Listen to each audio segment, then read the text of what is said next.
St. Patrick, a figure shrouded in mystery and historical complexities. We all know the familiar tales of shamrocks and banished snakes and the drinking and the Patty's Day and all this nonsense. What is the real story and the common misconceptions of St. Patrick, the patron saint of Ireland?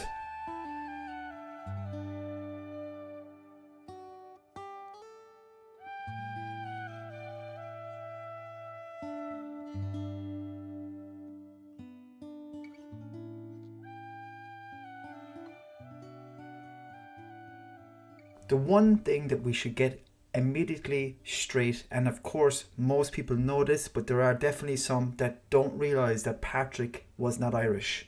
He was not Irish at all. He's the patron saint of Ireland, but he's not Irish. He was most likely from what we know now as Wales. In fact, he was a Romano-British bishop for the Catholic Church. He was in the political landscape of the Roman Empire, in what we know as Wales today. But there are some historians and some theories that say that he was actually from Scotland. But in my opinion, from what I've researched, he was in fact from the land as we know as Wales. What is quite interesting about all of this, and from my own research looking into, people that have theories that are definitely not mainstream, is that how we as Ireland got a patron saint that was actually Romano-British. It just seems a little bit odd with our history with Britain, but of course at that time they were not colonizers. But there is a little bit of a weird element to that. Of course we have Saint Bridget as well, that is up there in terms of saints, but it kind of irks me from time to time thinking of a Romano-British saint being the number one saint of Ireland, the patron saint.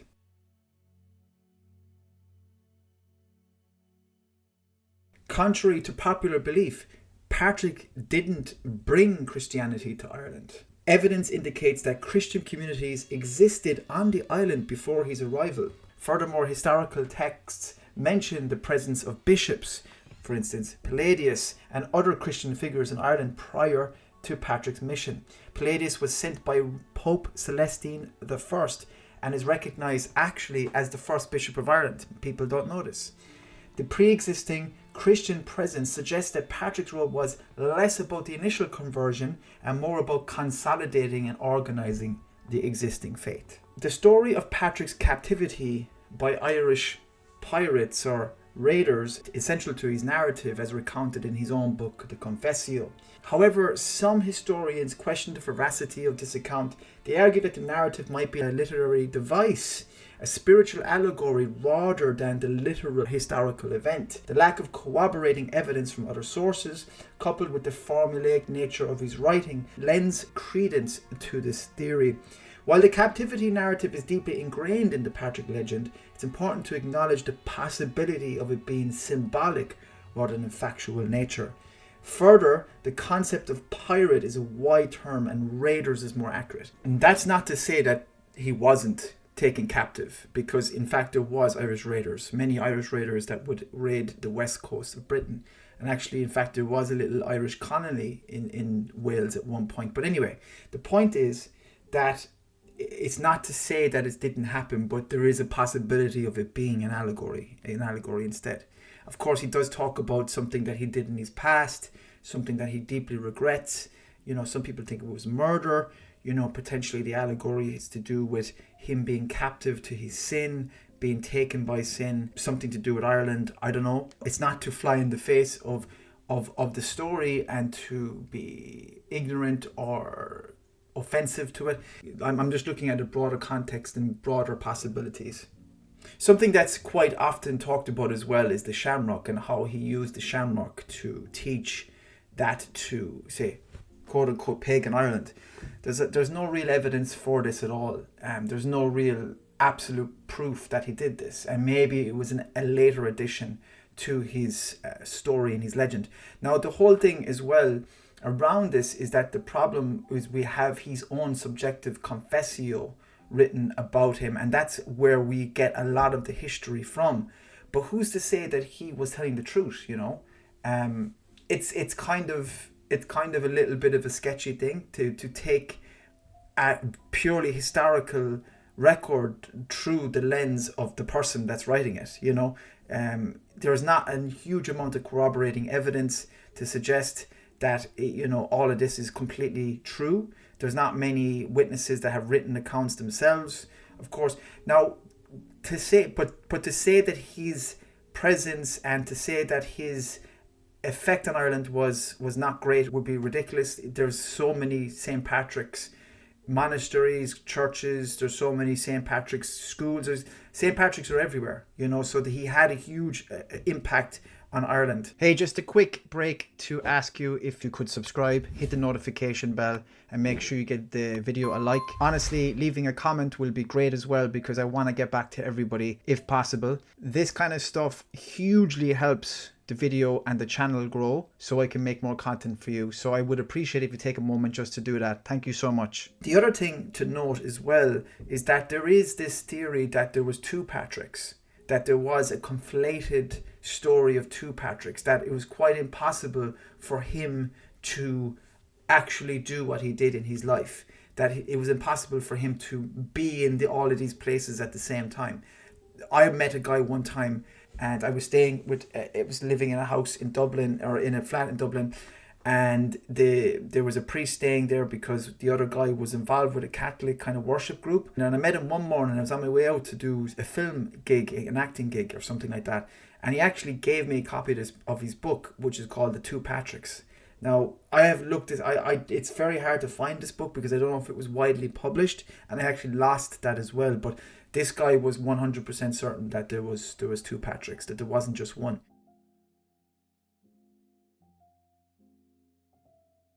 And something else that I think is a huge misconception from the people that will be, say, versus the Patrick story or versus Catholicism or versus Christianity, is to say that Patrick brought some sort of army with him and killed a load of druids and stuff. I mean, there is zero evidence of that. There's absolutely nothing there to suggest that at all, in any way, shape or form.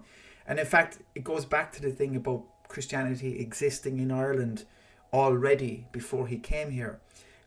I look at it like a cultural thing where Celtic culture kind of moved in over Europe over time.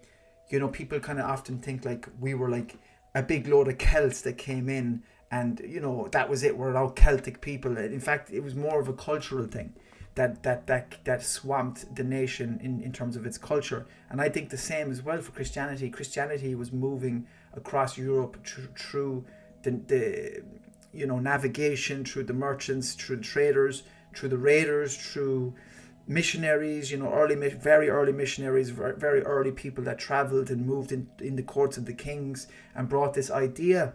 This is how things traveled a lot faster than people would imagine. People were using boats, navigating the world, and certainly this was a case in Ireland as well. We weren't just some insular, cut off country that never heard anything from Europe. We knew a lot of what was going on.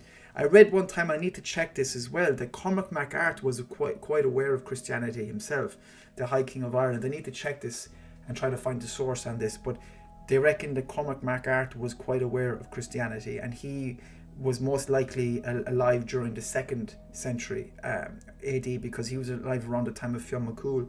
And people think Fionn McCool wasn't real, but actually his death is recorded in the Annals of Ireland. Yeah, people could say it was added in afterwards, but I do think they were real people, and the mythology grew out of their real stories. I believe Patrick existed. I believe that he was here, and I believe that he was a very important missionary. I do believe that he was probably a guy that had some sort of conversion event or something like that, like Paul, he felt like he could do great works in Ireland, and obviously was aware of the kings, obviously was aware of the clan systems and stuff, and worked his way into these things.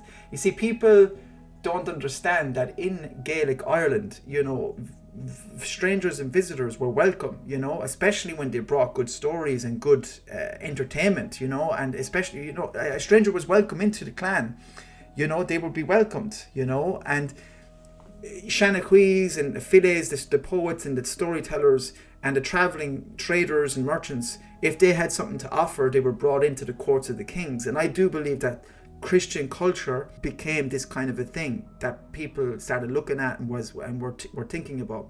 And this happened over a millennium. This happened over 1,000 years. So by the time Brian Boru came around, the man himself, they were fully immersed in Christian kingdoms, right? But the difference between, say, what we know now and what we know what was then was the kind of Celtic Christianity side of things.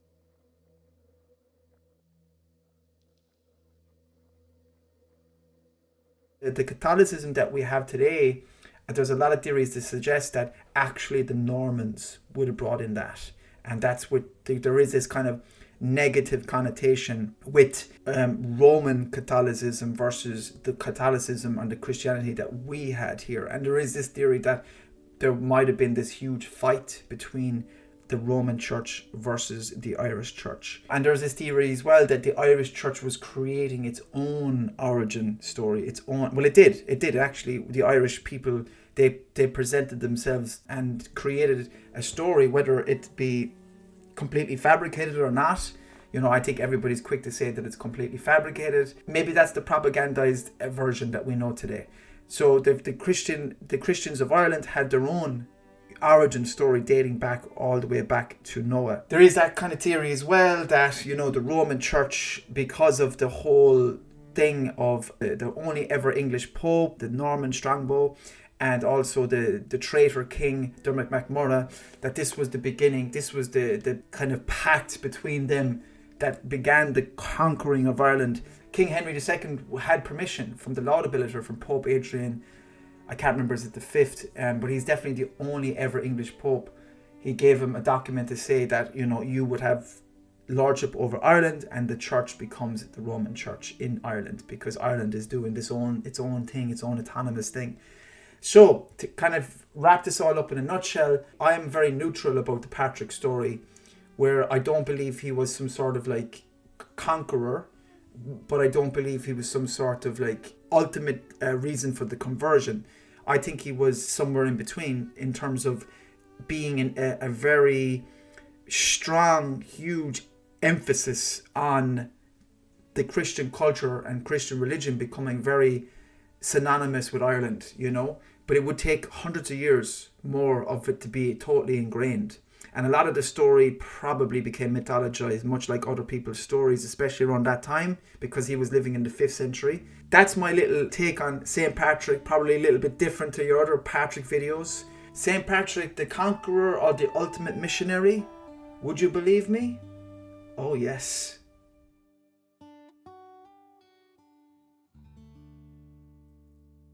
I have merch, Brian Boru merch, posters, Boru mugs, hoodies and t-shirts. Get a 10% discount. You put in YouTube Bertie, I'm going to put it up here, into the checkout over on my shop on 4th Wall. All the links are at bertiebrosnanfilms.com. You can directly go into the shop and you can see all the products there. All you have to do is click on the product you like and put in the discount code at checkout, YouTube Bertie, and this is for the entire order if you want to buy a bunch of stuff. This won't last forever, by the way. This is only going to be for the first while of the video releasing. So YouTube Bertie, if you're interested in that. Recently I've actually opened up membership for this channel. If you're interested, it's only $1.99 per month and you get emojis that are custom made. You get badges for different amounts of time that you're a member for, and also you get access to videos 24 hours in advance and discounts on my merchandise as well. Also, I have my book. There's been signed copies bought by a newsagents in Killarney, O'Connor's. They bought 22 signed copies. 10 of them sold out in a week and he bought 12 more afterwards. I'm delighted about this. So in the meantime, I've sold actually a couple of personal signed copies directly from me with a custom bookmark and personalized note. If you're interested in purchasing that, get in touch with me by email or DM me. I'm going to leave all my contact details in the description and in the comments. Also, you can buy my book at www.bertiebrosnanfilms.com. All the links are there. So thank you so much for everybody that has bought the book and bought any merch. All of this helps Bertie Brosnan Films. This is all about getting more content out to you.